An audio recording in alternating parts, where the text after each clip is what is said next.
He took 8 blades for an alien child, then woke to find elite warriors at his bed. The air was thick with dust and smoke as Thomas ran across the burnt field of the alien world called. He was not a soldier anymore, but he still carried the instincts of man. His hands were rough from years of fighting, and his heart carried the weight of too many graves. He had come for peace, not war, but peace never seemed to stay long around him. He was on his way to the outer colony when he heard the scream. It was high and short, filled with pain. He turned sharply toward the sound and saw a small figure cornered by ravens. They were armed with jagged blades that shimmered in the twin suns. The child was small with silver skin and pale eyes that glowed faintly blue. She trembled, clutching a broken piece of crystal as if it could save her. Thomas did not think. He moved before his mind could speak. His boots pounded the cracked ground as he ran toward them. The ravens left when they saw him. Van raised his weapon and swung. The first strike caught Thomas across the arm. The second cut deep into his side. The pain was short and hot, but he did not stop. He pushed forward, his body between the child and the blades. Another hit his back, then another. 8 blades in all struck him before the ravens fell back, started by the mad strength in his eyes. He fought through the blur, striking with fists and the butt of his broken rifle until the ravens fled. Then silence. His knees gave way. The child knelt beside him, her small hands glowing as she touched his wounds. He tried to speak, but his voice was gone. The world faded and his vision turned to black. When he woke again, the world had changed. He was lying in a room made of white stone that shimmered like water. The ceiling was high and strange symbols glowed across it. Around him stood figures dressed in armor that shone like the dawn. Their faces were calm, but their eyes were cold and sharp. He tried to move, but a gentle hand stopped him. "Do not move," a voice said softly. It was a woman's voice, deep and steady. "You have been hit beyond what most could endure." He turned his head and saw her. She was tall and graceful, her hair like silver threads that flowed down her shoulders. She wore a white cloak over her armor, and in her eyes burned both fire and sorrow. "Who are you?" Thomas asked, his voice rough. "I am Captain Ceres of the Guard," she said. "You are in our sanctuary. You saved one of our Yahan. She brought you here." Thomas looked past her and saw the small child sitting near the wall. She smiled when she saw him awake. The crystal she had once held was now glowing softly in her lap. "I didn't know she was one of yours," Thomas said weakly. "I just saw a child." "That is enough," Ceres replied. Few outsiders would have done the same. He tried to sit up, pain burning through his body. The woman raised her hand and a field of blue light wrapped around him, easing his pain. "Rest," she said. "Your wounds are deep." The blades were poisoned. "We have cleansed most of it, but your strength will take time to return."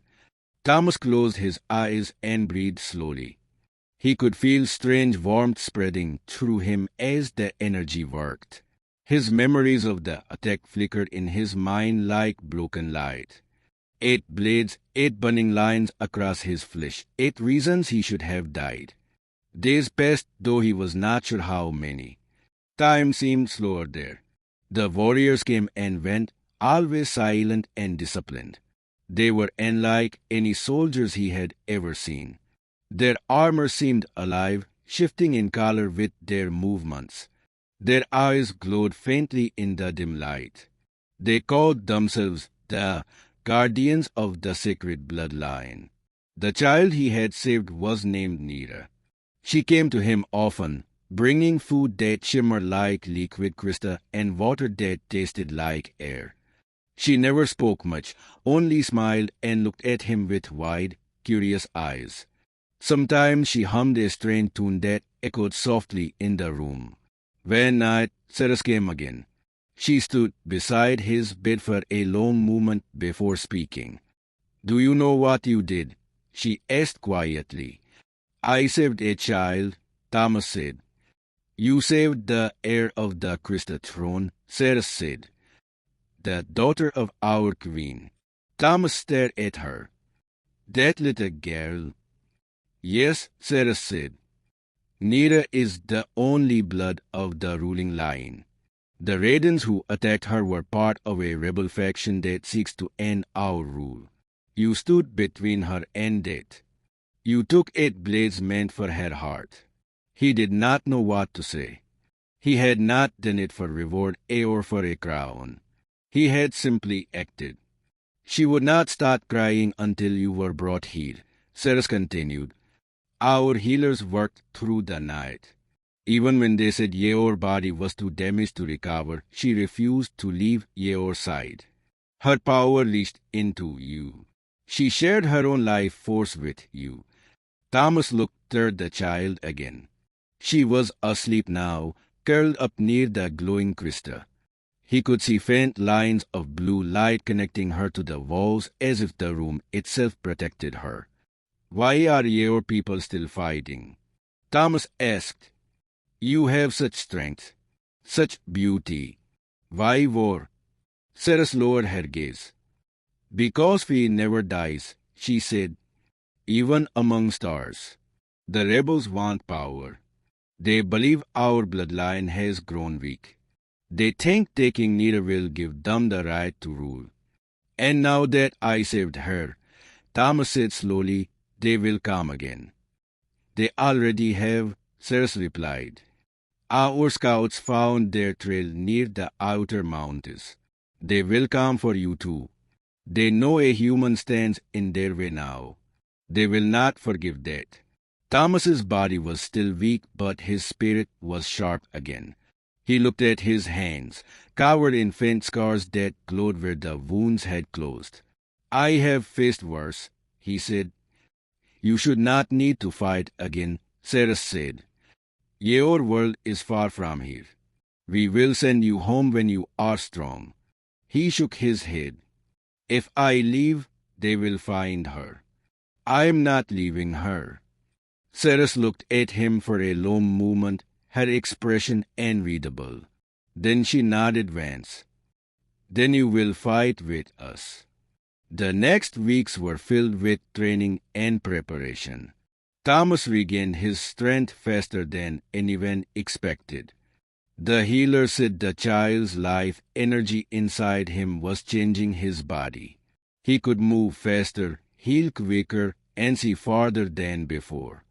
They trained him in their ways, teaching him how to fight with their energy blades and how to move with their silent rhythm. He learned their language in part, enough to understand their signals. The warriors respected him. Some even began to smile when he passed. They called him the human of 8 blades. Nita grew stronger too. She began to laugh again, running through the halls, her light hair trailing behind her like silver flame.